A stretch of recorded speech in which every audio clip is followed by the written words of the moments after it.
Thank God he didn't make me stand up. I don't have any shorts on or anything. Oh, that would have been perfect. Are you kidding me? That would have been great. That would have been great. You know, we're still recording, so we could edit that. That's true. I'm good. I'm good. Oh, yeah, perfect. There are just too many commercial loan brokers that don't have a damn clue of what they're doing. All we're trying to do here is better the industry for everybody. At the end of the day, you can make great money in this industry, but in the end, it's all about helping people. You know, people always say, Kris, how can I be a successful broker? It's two words, hard work and dedication. If you don't like talking to people, you probably shouldn't be in this business. Hey, everybody, welcome back to Entrepreneurs in Finance. I'm Kris Roglieri with Commercial Capital Training Group. And today we are featuring another fine graduate of our family, Stephen Rotay of Rotay Capital Finance. How are you, Steve? I'm doing great, Kris. How about yourself? See that audience, all those cheers that we had when you introduced I love it. I got, now I'm turning red. You're making me blush. Steve, thanks for coming on and agreeing to do this. Always a pleasure. Kind of long time no see. So when did you come through training? If you remind me. I came through training in January, and we're approaching now, I guess, 18, 19 months ago. So okay. Yeah. So almost 2 years ago. Almost 2 years ago. And you're out of what, Philly? Just west of Philly, a little town called Lancaster, Pennsylvania, out there in God's country. Okay. All right. I got to ask you, since you're so close, are you a Pats or a Geno's guy? I got to go tradition. Tradition is Pats. Have to go to Pats. I can never make it across the street. I go to Pats and I go, well, maybe I'll go to Geno. And I can't do it. I got to go back to Pats. Yeah, I'm a Pats guy too. Traditionally. And by the way, the best basketball you'll ever watch is across the street from Pats on those basketball courts. Yeah. The pickup games are the best basketball you'll ever watch. Ever. Really? Okay. All right. I'll make note of that. No side note. There's another famous restaurant in Philly too that I've dined at, which is interesting, is Dante and Luigi's. You familiar with that? I am. I have not been there. They actually have bullet holes in the wall. It ranks as like one of the top restaurants in the United States that have had the most mob hits. Back in the day with the Philly wars, I guess, more people have been shot there. So I don't think recently, but when you go there, you could actually see holes in the wall. We don't. That's something we don't talk about. It is screws. Yeah, they're all where paintings were hung. Well, so I appreciate you coming on. As I said before, tell me about if you could speak to what you did before, prior to even finding CCTG. Sure. Prior to CCTG, I owned a franchise, which grew into several franchises. It was in a fire restoration business. Franchise was called Paul Davis. And we went out and when something bad happened to somebody's building, we took care of it. We responded, and really was a true service organization. And I did that from May of 2000 up through. It was me in a truck, by the way. If you ask me this question, Kris, I'm going to talk. Yeah. But I started with me in a truck, and when I sold it in June of 15, I had 152 employees, and then I stayed on board to help them transition. And I left October of 18 is when I fully got out of the restoration business, and that's when I was in search of something sales / service oriented. What made you want to leave? I mean, what was it? You just got burned out, or what caused you to sell? Burned out's a good way of putting it. But in the world, in insurance restoration world, the whole industry turned to is more KPI driven. It was how fast how fast could you answer a phone and log it into some system. It was becoming much more important than taking care of a customer. And it was so KPI driven. And for me personally, I like to talk to people. I like to get eyeball to eyeball and talk and have a good time, and I'll take care of you. I'll take care of you. But if you're making me log everything on my phone, it starts to take the fun away. And it was time to go. I'll say, instead of me getting burned out, I say the business grew past what I was wanting to do. What you wanted to do. That makes sense. That makes sense. And so, your story is interesting because you came from a traditional franchise, used to, the franchise model, and then you found us. Were you even looking for something like us, or you just kind of stumbled across CCTG? Yes.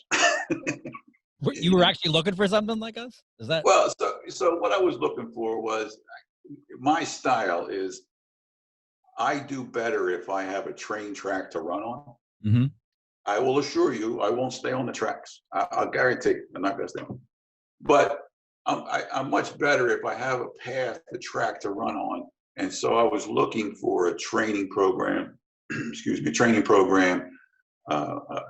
franchise system of sorts that was in the sales area. So I wasn't seeking financial services. That wasn't it. It was more franchise-ish track program, and stumbled on CCTG. Right. And so that must have been different for you when you realized, so you stumbled across us, you're doing your due diligence, you're looking at us, but then you realize suddenly, Jed, this is not a franchise. And what concerns did you have, or what positive emotions did you have? Because I know, there could be positive or concerning emotions when you find out we're not a franchise. What went through your head? Oh, yeah, all the above. From a concern standpoint, there's more hooks in being in a franchise, kind of going both ways. Right. Sure. There's an expectation that I would have from the franchisor that, hey, this is what I bought, and I'm continuing to pay you royalties, and you need to perform. And that was there's an expectation there. Sure. From a positive side, it was also great that there was no long-term hooks. Right. That at some point in time, I could be like, look, you're not helping me out anymore, so I go away. And that's. And not to mention the fact that, obviously we don't take a portion of your revenues. I mean, there's no revenue share.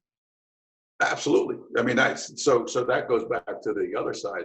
I mean, that's a positive. And maybe I'm a little strange, when I think of things. To me, paying a royalty, if there's a value, so be it. So be it. It works it, but definitely that I'm not sending out a royalty check every month is a positive. it's a real positive. For sure. So you found us, and what was your emotions? I like to ask grads, what were your emotions, like the day you came to Albany and right before the class? Were you scared? Were you like, what's going on? Were you not that nervous? I mean, because some people show up and they think, we don't even exist because they don't actually meet us in person. You know what I mean? They're going to show up to an abandoned building. I mean, I've heard it all. So what went through your head approaching that first day? Yeah. Coming from the world that I came from, nervousness, that's not one, because, when you walk into a building that was just on fire, or trying to get a school back up, that's nervousness. Makes sense.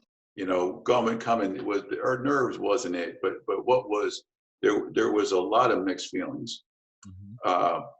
It was January in Albany, so you drive up there in the dark, and you wake up in the dark, and you walk into a building in the dark.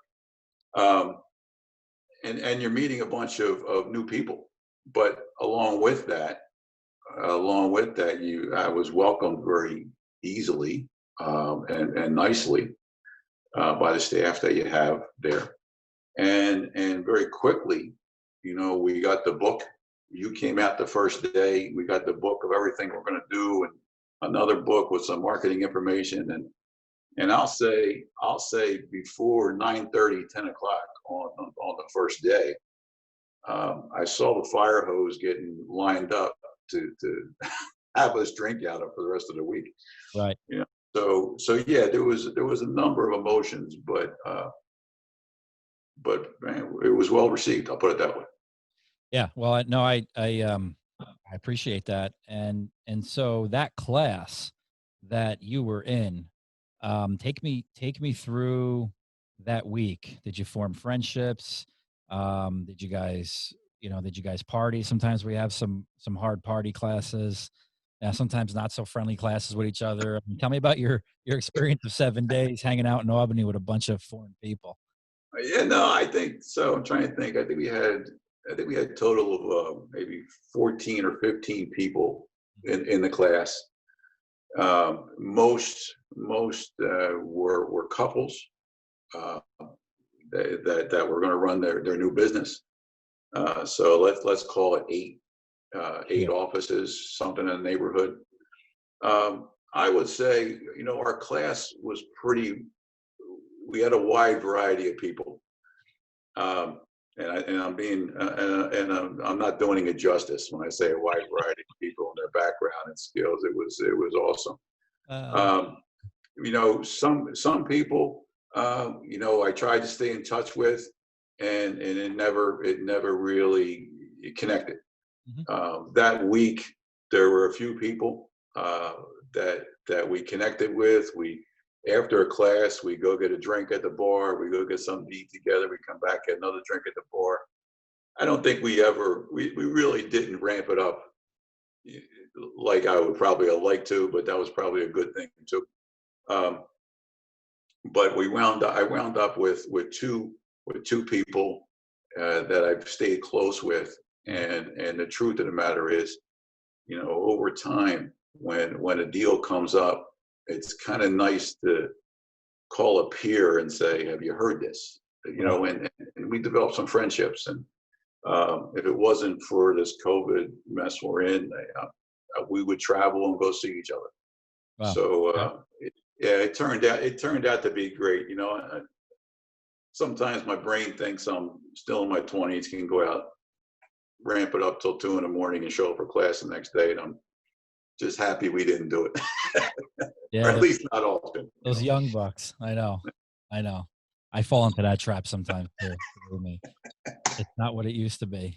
And actually, the one night, I'm trying to think, it was a Thursday night, speaking of training week, the one night, a couple of your vendors showed up, and we did like a happy hour cocktail thing. If memory serves me right, there were three or four vendors that showed up. Well, I can tell you that 3 of them, pretty much because of that night, that I could see them eyeball to eyeball. Yeah. We do deals together. We have conversations together all the time. It's been wonderful. It really was. And that's, doing an in-person class, we try to get as many lenders in person instead of doing a phone call, but we tell our vendors and our lenders all the time that, if you show up, people, because you guys went through 50 presentations, and, people tend to remember the lenders that actually show up and they make eye contact. And of course, buying a couple drinks for graduates doesn't hurt either. Right. Well, that eyeball to eyeball, I think, is everything. It really is everything. Absolutely. So, okay. So you went through training, you when you drove back to, Pennsylvania, did you start drinking more, or were you so burned out? I stopped and drank on the way. Were you kidding? Yeah. I mean, because people tell me what they feel like when they come out, and they're just like, Jesus Christ, it's, a lot of information. How did you're a married guy, correct? Yeah, absolutely. So when you went home, what did your family think? What'd you tell your family? What'd you tell your wife? Obviously, were they supportive of you coming out here? Oh, absolutely. Yeah. Absolutely. They're supportive, and because I was excited about it before I left, and checked in with them a couple of times during the week, and they're great about it. When I came back, they wanted to hear kind of what it was all about. But for to explain the business and all the details that you learn over that week Uh-huh. to somebody who's not in it, Tough. and quite frankly, like I said, that it was truly drinking from a fire hose. Yeah. To kind of try and redo that is tough. So they were all jacked up about it. But one of the things that I just want to interject something. Mhm. Driving back and even going to the CCTG and this industry, I wasn't doing this for Steve Rotay to be what I call an agent broker. That wasn't the idea. The true idea was I need to do it. I need to understand it. I need to be an expert at it. That's all true.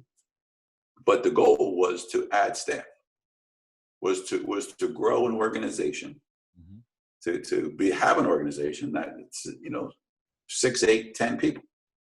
We would have fun and grow, and my job is to manage and mentor those guys. So driving back, here I am, 6 days, 7 days, but it snowed, so we cut the day short. It snowed, so we weren't there on Sunday. We left Saturday. Yeah. Okay. I'm thinking to myself, I got 7 days in this business. Now I got to figure out, how can I repackage this? How can I put some procedures together, if you will, Right. so I can bring others in and fulfill the goal. That was cranking through my mind as I drove. For me, it was a 6-hour drive. So. Yeah. That drive must have went quick though, because your mind is probably racing. Oh yeah, it was a good distraction to the time. Absolutely. Yeah. So you get back home, and you know, you knew what you needed to do, and I appreciate your thoughts of going into it, because obviously you did it with a previous model, your old fire restoration model, right? I mean, you grew the business.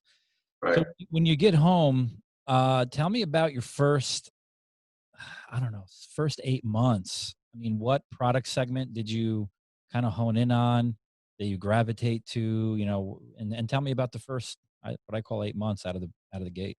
Yeah. So the first thing I did was start making phone calls, Right. phone calls, phone calls, phone calls, phone calls, and phone calls. And in class, we talk about two strategies, kind of being a generalist, if you will, or picking 2 or 3 industries and go after those. Hmm. And what I chose to do, and we continue to do, is I'm the expert to help you. That's when I call a banker, when I talk to anybody. Look, I've been in business 20 years. I know how to spend money, and I know how you get in trouble spending money as a business owner. Hmm. And it's not embarrassing, and you shouldn't be embarrassed. So let's talk about it. Let's talk about what you need and how you got here. Hmm. And now I take what I learned at CCTG, and I start going out to the different lenders and coming up with solutions. So my philosophy was using my experience for the last 20 years and saying, every business is good and bad, every single one. Sure. So let's move on. And that was the sales strategy. What actually happened then was I got a couple of contractors, and that sounds like it's obvious because I came from the construction industry, but I was stunned that contractors came to me and we were talking and became friends, and we wound up doing factoring for them. And I got, factorings aren't home runs. You get a couple. There are a couple of singles and doubles, but it was tremendous. And we worked at a couple of factoring deals, and that started to grow. Mhm. And then somehow we wound up in the fix and flip market, Okay. and again with contractors. Right. Um, and so I started working with these guys, and it worked out very well. And it was right about that time. So if I came out of Albany in January, Mhm. oh, I'm sorry, it was December. I'm sorry, December. I like the holidays that messed me up. It was in December, and then so I would say around July and August, I hit this fix and flip market, and we started working pretty well, and they were nice. They were nice deals, Mhm. 80, 100, 120, but they're quick turning, deals. Sure. That's when I started to hire other people and brought in some other contractors. And they're independent contractors working with us. Right. And we obviously go through that in training, right? We do a whole lecture. I do a whole lecture on how to do that. So at what point, how long before, what was that time frame? How long have you been out before or when you started to bring on those independent I was contractors, I was around 9 months before the first one came on. which is typical? Okay. That's I was typical. around, and that gave me what that did for me is it gave me one the ability that I had to make the phone calls, so I knew what the hell I was talking about when I'm trying to train somebody new. Yeah. And two, it gave me the ability that I'm making phone calls now Mhm. to the lenders, and the lenders knew me, and they knew my style, and I knew what they wanted. So it started to kind of come together, and that's the part that started to work. Um, and I would say, let's call that October of last year. That worked October out, of started to work 19, out pretty well. Yeah, 2019. Yeah. 19. It started to work out pretty well. And then we're bringing in some other people, and we're really becoming real estate guys. And that was a pretty strong niche, which, again, I'm not going to say it was by accident, but it was kind of by accident. We fell into it, Mhm. uh, and everything started to go very well. And actually brought on 3 new guys around the holidays, and it started to go very well. And then COVID hits. Mhm. And as we all know, the bottom dropped out of the real estate business, which became, we had to react very quickly, Right. very, very quickly. Yeah. Yeah. Yeah. So yeah, it did. I mean, it seemed like when March hit, um, for the lenders that sold their loans in the secondary market, right, that they recapitalized, those are the lenders that kind of froze because the secondary market said, "Hey, the world's ending. Hold on a second. Let's take a break for a second." And that's what everybody experienced from March, April, May. Everything kind of froze up, but now it's coming back. It's starting to come back. Yeah. Oh, yeah. Yeah, it's definitely starting to come back. Um, so yeah, I mean, you had a sales team, you had a sales force, so it seemed like you weathered the storm. And correct me if I'm wrong, but you're bringing on. You and I were just chatting before this started. You're sending 2 other sales agents through our training, so it looks like you're picking back up and regrouping and continuing to expand now, right? Well, here's a little something that worked out pretty well of being what I call a generalist. Mhm. You're here.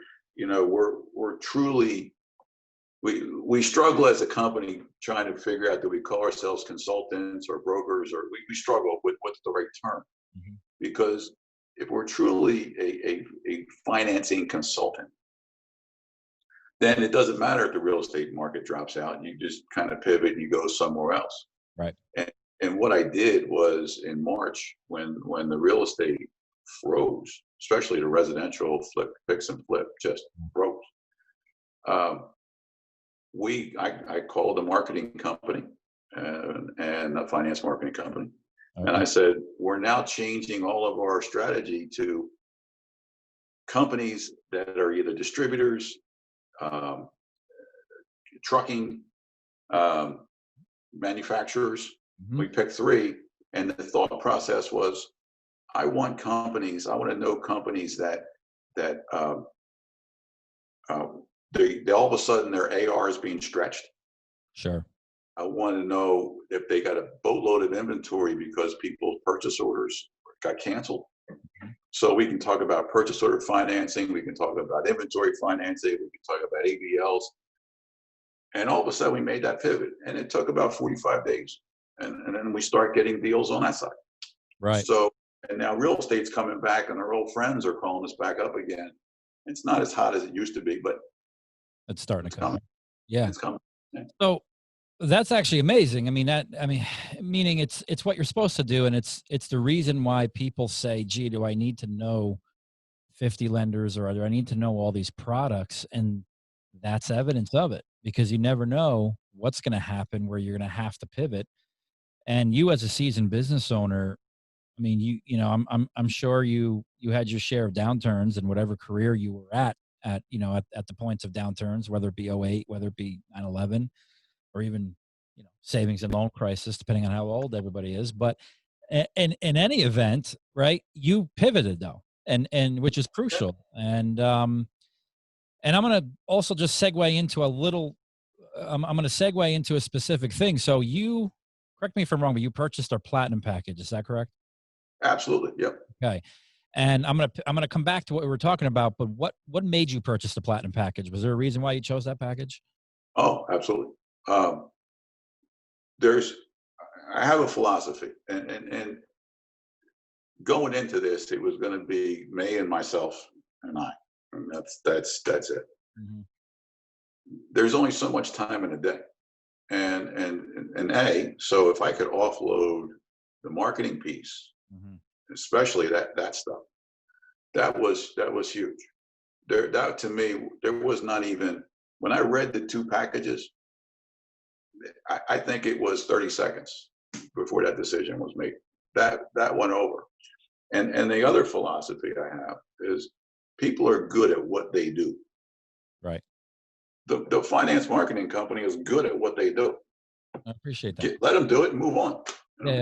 Yeah. No, I mean, we have some grads that come in and, they know marketing, but they even say, look, my full-time job is not marketing. It's being a finance broker. It's not marketing. So it's called outsourcing. Best utilization of your time. So that makes sense. And so that's good to hear that, obviously you had a marketing company on your side, and I'm not afraid to tout it. I mean, that's one of the benefits, because we know your industry. And so did you find it as a pretty easy transition to call your contacts up at our company here and say, hey, I'm switching gears. Here's what I'm doing. And I'm gonna tell you something that you might not even know about. I don't want to embarrass you on the air or anything, Chris. I don't want to embarrass you. Oh, please do. But I gotta tell you, so I hired an agent. I call them agents in our office. Yeah. I hired an agent, and he was doing very well as an agent, but his background was truly marketing. That's his thing. So because now we have there's 5 agents beside him now on staff. Yeah. I moved him to a marketing role, and he's now revisiting our website. He's revisiting our SEO, all that stuff. The pay-per-click, he's revisiting it. Right. So I called up franchise marketing company. I called those guys and said, look, Scott's our guy now. You guys talk and see what we need to do. And it's been a great transition. Those guys have been talking. We added some things to our website. We added a page to our website just for bankers. Mm-hmm. So we have a marketing program going after bankers, and they have a place that now it adds credibility to it. Sure. So the transition to make that flip from real estate to ABLs, inventory, I did that, and that was a no-brainer. It was literally, I'm going to say, 3 teleconferences, all of about 15 minutes apiece, to pull that off. Now, with Scott on board and taking some of that load off of me, those guys are talking all the time, and it's just getting better.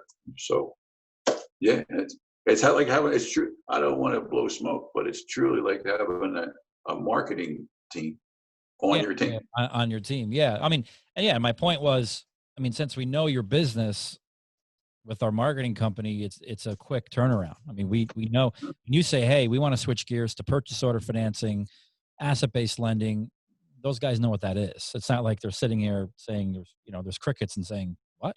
No. What the hell is Well, factoring? You know? when people ask me, well, Steve, what did you buy? What the hell did you buy? Right. I go, look, here's what I bought. I said, I bought credibility through CCTG. So that gave me credibility to a list of vendors. Right. And I bought a marketing company.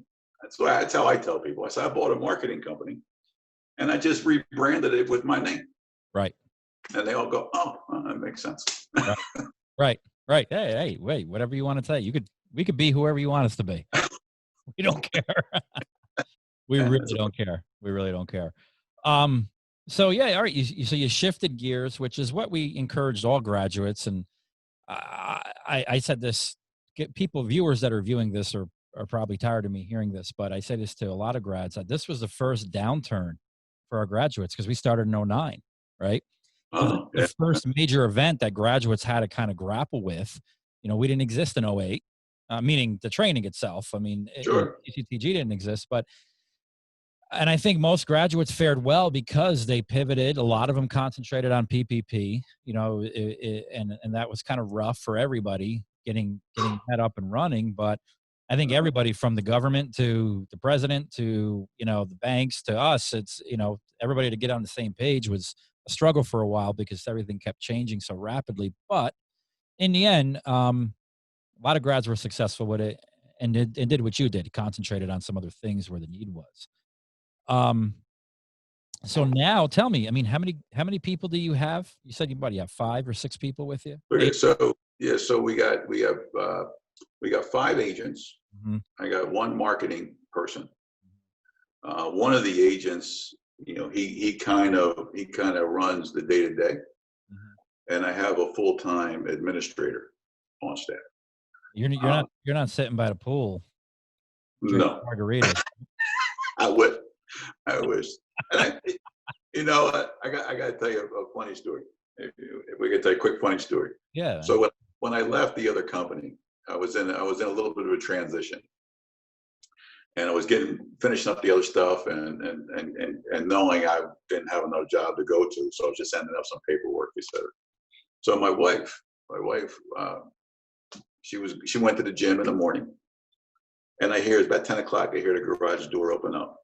So I go downstairs. My office, my home office is above the garage. I said to her, how was the gym? She said, good. I said, was it hard? She said, yeah. I said, what'd you do? And she pushed her breakfast away and said, look, go get a job. This is my time. Go get a job. So no, I'm not sitting by the pool. I'm not sitting at home. I got to make something happen. I'm saying that because I've been doing this more than 10 years now in terms of training professionals like yourself and supporting, and there's some grads that don't listen and they bring on people as you did, right? They bring on 4 or 5 guys. Some guys have brought on way more than that, and they get complacent and they let the person they brought on essentially run their business while they're, God knows what the hell they're doing, sitting by the pool, and then bad things start to happen. A lot.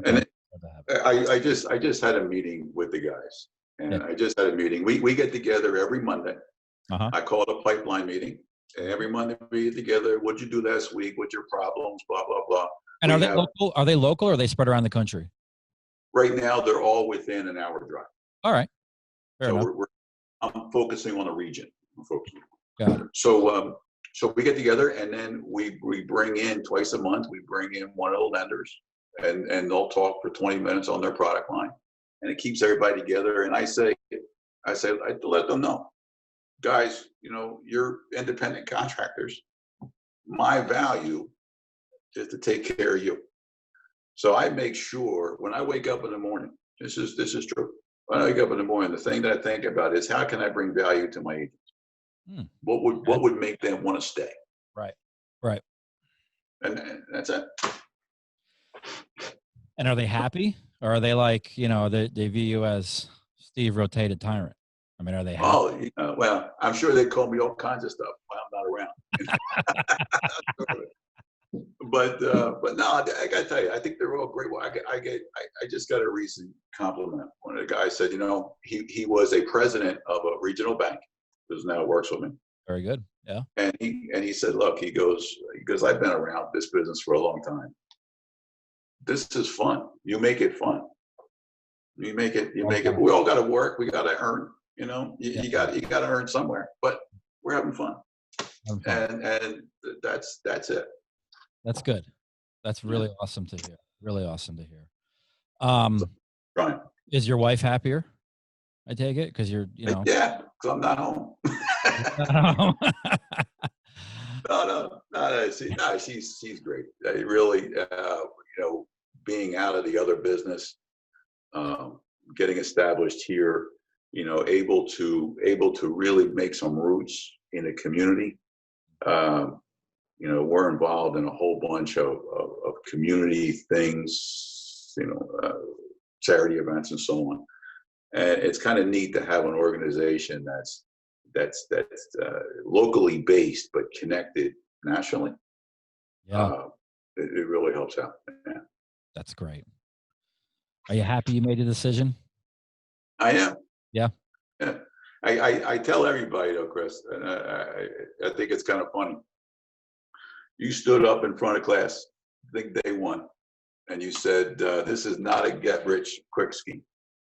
So I'm going to make you remember. I'm going to make you remember stuff that you said. Make sure it's true.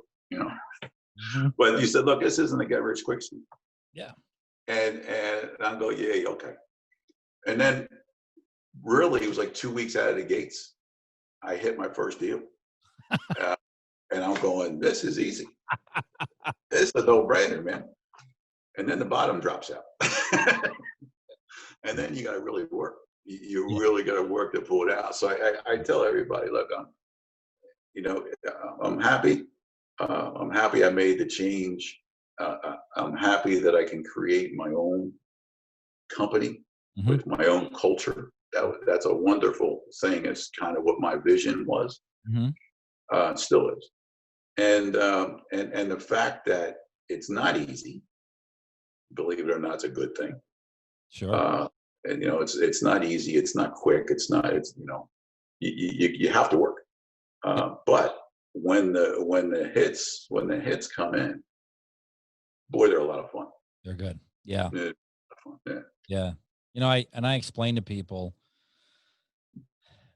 we're not a franchise. Everybody knows that, but we do support you like a franchise, but it's a marriage. It's a two-way street, right? I mean, for anything to work successfully, when you're relying on that other party to do their job or, do their obligation, just like a marriage, if one person is not committed, one person is not, participating, it's going to fall apart.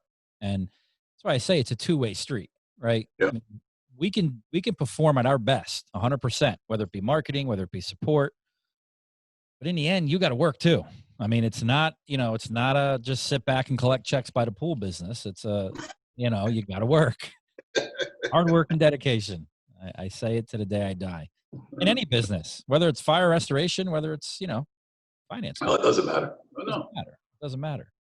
All right. Well, so let me hit you with a couple questions that maybe you're not expecting. You ready? Nah, go ahead. I'm gonna take a drink of whatever you're drinking. No, I can't tell you that either. Go ahead. All right. I won't tell your wife. What sucks about this business? We talked about what's great, but what sucks about the business? There's got to be something. Oh no, there is. There's an element. There's an element that you really break your ass to get a customer, a potential customer, client. You really go out and you try and do everything to help them.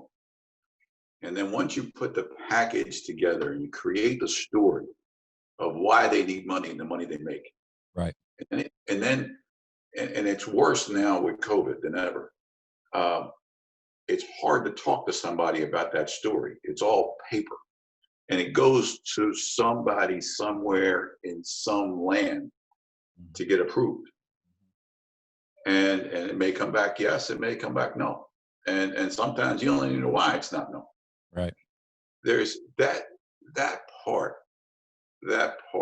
is by far the biggest kick in the shorts I can find, without question. Yeah. And when you mentioned PPP, you know, people were desperate and they came as a friend saying, I need help. And you're going, I can help you. And then you can't. Right. But that's part of this business. That's the hard part. That's really. Yeah. And I would agree with you. You know, being in this business 20 plus years, I could say, you know, you put so much time and energy into, let's say, a deal, a person's problem or a business's problem, and you think you got it, and you know, you somehow, some way falls through for reasons that you may not even know at the time, but it does. And you know, when you have to look into somebody's eyes and say, look, at this time I can't, and here's why. Yeah, it could be frustrating for sure. Yeah, that's hard. And go on top of it, it's one thing if I'm worried about my own compensation, but I'm dealing with now somebody else who's entrusting me to have a business to go further. So it's a little added pressure, but that to me, that is by far. Yeah, I hear you. Yeah. I hear you.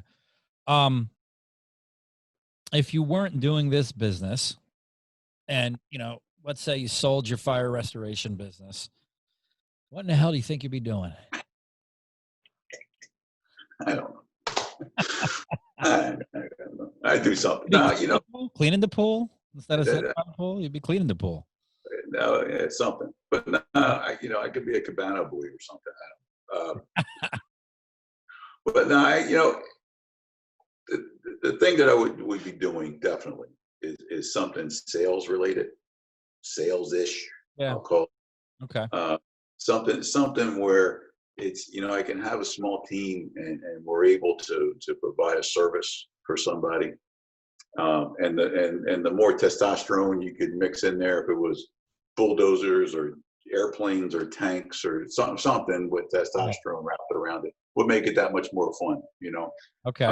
Yeah. But I would definitely stay in this line of work, I'll call it. Okay. All right. What's something that I normally wouldn't know about good old Steve Rotay? Besides that, you're a Pats guy, and yeah. I mean, well, that's funny. That's a question that the people ask a lot. And what's really funny is, I'm kind of an open book. I try not to have any regrets at the moment, so I don't have any regrets in the future. But I'll tell you, my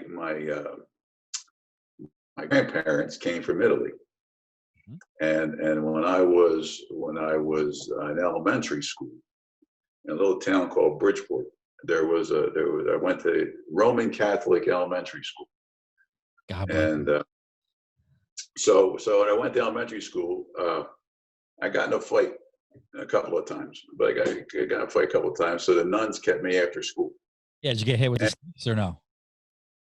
Did I get hit with what? Sticks? Did they pull out, The principal, Sister Immaculate Mary, had a 2-foot metal ruler that she carried.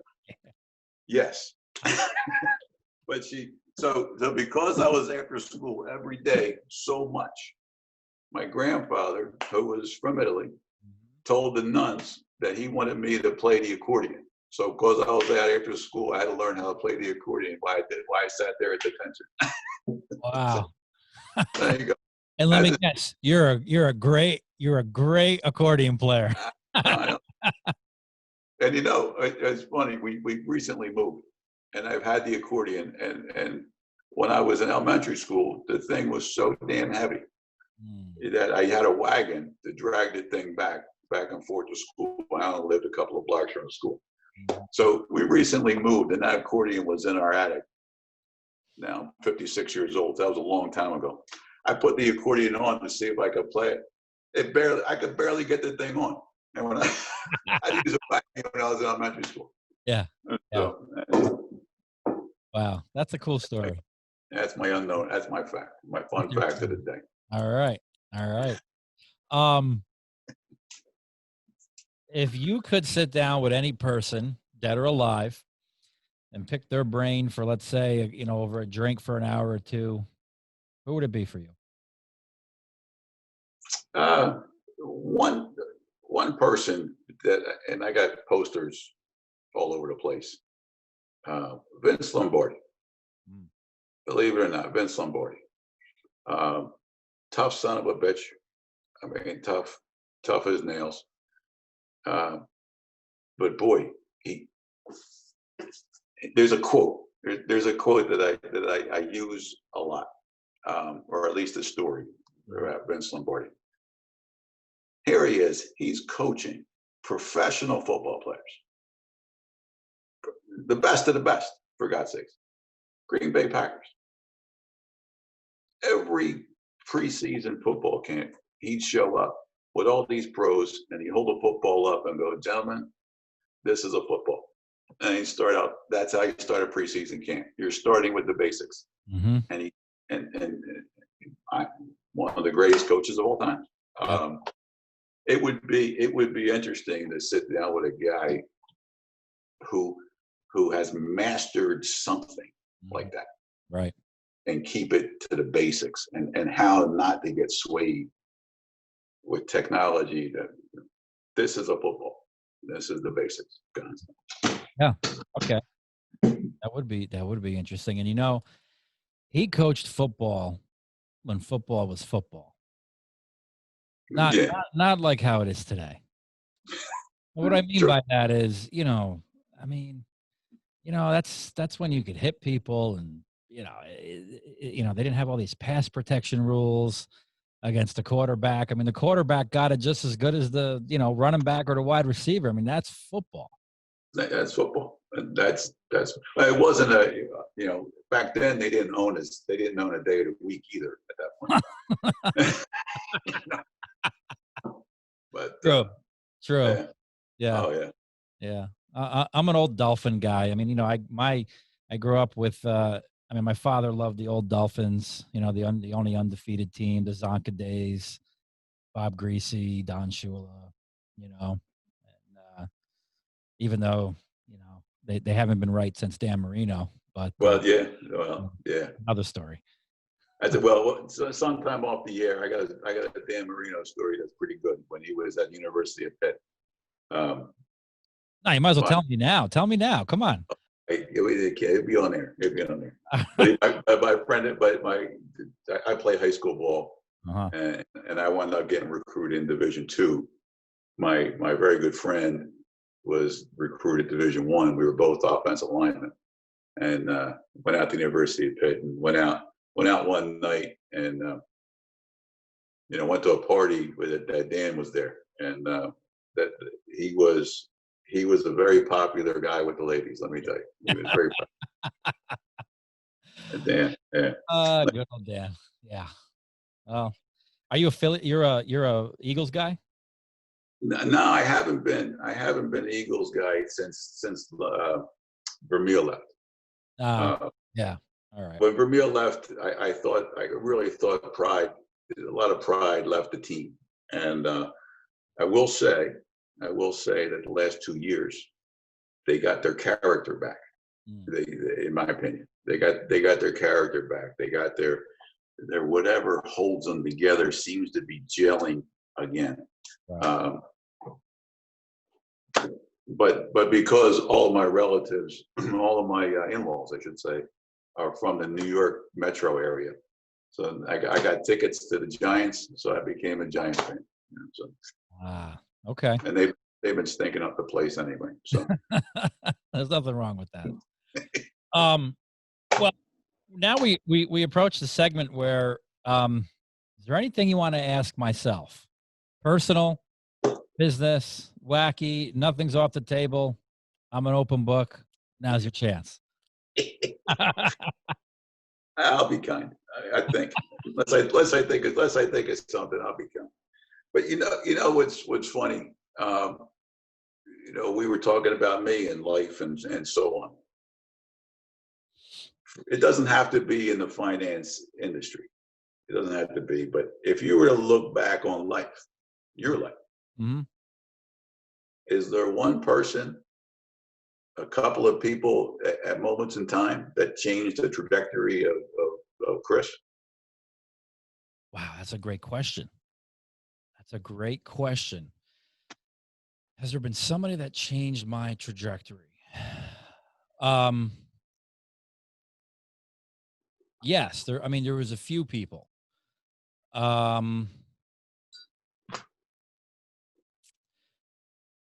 I think so. I'll tell you two quick stories, and one's really young. One is what led me into this business. But you remember in class when I told you the story about my pop, how I my first and only illegitimate business venture. You remember that story on Monday? Oh, yeah. Yeah. So, here my father was. He was to make ends meet. He wasn't really never became a rich guy or wealthy, but he did a lot. He hustled to put food on the table, and real tough son of a bitch. He was in the Marines, Italian, Korean War veteran. He sold guns at gun shows, and if you remember that story, he didn't give me anything, which to this day I credit him for that. Meaning he didn't, if I wanted something, he made me work for it. Right. Sure. And I used to go to him at these gun shows on the weekends, and I used to say, Dad, give me I want a candy bar. I want a candy bar. And he goes, you don't need that shit. You're not getting a candy bar. And that in itself, he could have easily just given me the money. And there you go. Right. What the hell's a candy bar cost? But he didn't. And what did that cause me to do? That caused me to find a way that I didn't have to rely on him, so I can go and get that damn candy bar myself. And if you remember the story, I collected football, baseball cards. So it's about 7, 8 years old. And I said, you know what? I noticed that all these fathers would bring their boys to these gun shows. They'd drag them around. And I was the only, so I thought to myself, you know what? I'm going to take whatever baseball, football cards that I had, and I asked my dad, look, can you give me a little section of this table, little tiny section? And he goes, sure. He didn't know what the hell I was doing. Right. And I marked up those baseball and football cards, and I put them out. And lo and behold, these kids come by my age. Now their fathers talk about my father. They're about, talking about buying, selling, trading guns. But the kid sees the baseball cards, and the kid just eyes light up, and because the kid's bored at that point, comes over.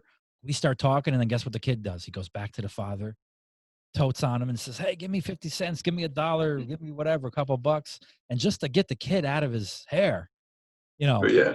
gives him a couple bucks, says, here, get out of here. Kid comes over and buys the baseball and football cards for me.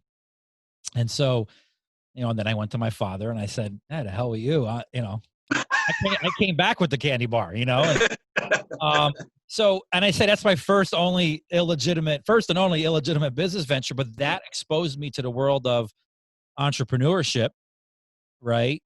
Supply and demand. But it also forced me, he always taught me, to not really rely on people, to figure it out, right? He forced me to figure it out, which is a trait I think a lot of young kids these days don't have, but that's another story. I was never spoon-fed. The second story is when I got let go from a bank, and I'm not going to recite the whole story, but if you remember on Monday, I tell this story. I didn't know what the hell I was going to do. And I said, and I knew I used to work with this guy who used to send deals to the bank. And this gentleman was a broker. And I used to remember we used to send him checks that were a hell of a lot more than what I was making at the bank. And so when I got let go and I wanted to start this, I started this business. I remember I called this gentleman up, and he's now deceased. But I called him up. His name is Jerry. And I said, hey, can I pick your brain? I said, I'm no longer with the bank, but I want to find out what you do. And Jerry said, sure. So we went to a diner here in Albany. And we sat down, and that turned into the most profitable lunch I ever had. Most important lunch. And I Yeah. remember to this day, I got the receipt framed at my house in my home office, $14.03 to be exact. Okay. That's a cheap lunch. Come on. Yeah, it was. I mean, but it wasn't, it was, that was years ago, but 20 years ago. But, I picked his brain. And he told me what he did. He did equipment leasing. He brokered equipment leasing, and he told me about kind of broker it, how to broker. And I said, you know what? That's what I'm going to do. And he was kind enough to give me 4 or 5 hours. I mean, it turned out to be, was going to be an hour lunch, turned into 4 or 5 hours. And I never looked back. I mean, I signed up with some companies that I could have signed up with, and the rest is history. So I would first credit my father, and then that was a pretty pivotal moment in my life. That's pretty cool. That's good stuff. Yeah, man. Yeah. I got one more. If we got time, I got one more. Absolutely. Shoot. So, Mr. Kris Enterprises. This is all the stuff that you got cooking here. What do you see? What do you see in the future? Like what's whether they're working together or something new, or what's the direction? If you're looking in your crystal ball and you see all the stuff that you got going, what do you see? What goes through your eyes? I'm going to sell it all and be a podcaster. Don't quit your day job.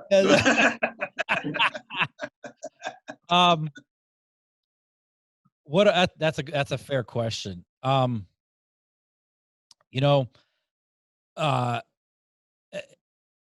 didn't envision all this to be like this. I wish I could take credit and say, gee, you know what, Steve, 20 years ago, I wanted to have a marketing company and a finance company and a training company. It all kind of developed out of a need.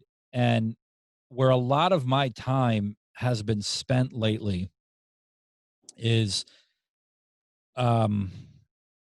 giving back to an industry that has given me a good life, but giving back to giving back to an industry and making it a better place than when I entered into it. And I'm trying to do that on several fronts. And so not only with our training, but with our association, with NAC. Yeah. And that has been a very, very daunting task. Much more daunting than I ever imagined to get into. I didn't think it would be this hard. And what I mean by that is creating a place that everybody can thrive in, whether you're a graduate or not. And really, we were the first to be what we are, meaning a multi-product based association where you put all different types of lenders in a room in the commercial end of things, and everybody networks. And because that's where the model's going. When I came up, it was you did one thing and that's it, right? You only did one thing. But now that's changed with technology. You have to know more in order to do your job, in order to build a business. And so, when I told people I was going to start this association and it's going to be all these different types of lending products, people said, you're absolutely freaking nuts. What do you mean? That's never going to work. Well, proof's in the pudding. I mean, we 2-3 years later, we're the largest gathering of commercial loan brokers in the country. And we have been ever since. So, if you kind of get this feel, I want to, I love what I do, so I don't envision stopping what I do. I can't golf. So, there's no sense of retiring, but I do want to really focus on our association and build it up to a point where, this thing is just rocking and rolling and it's a home for everybody that is in the industry. Harder than I thought it would ever be, though. Yeah. Yeah, no question. I can't even imagine. Yeah. It's a struggle, but it's a good struggle. I mean, like you said, if everything was easy, then it wouldn't be any fun. It would be no fun. Everybody doing. You need a challenge. But Well, listen, Steve, it was nice to have you on. Nice to hear you again. My pleasure. Truly my pleasure. Yeah. Nice to see you again. And I'm glad I take it you're COVID free, right? Yeah. Oh, good. I was in, no joke.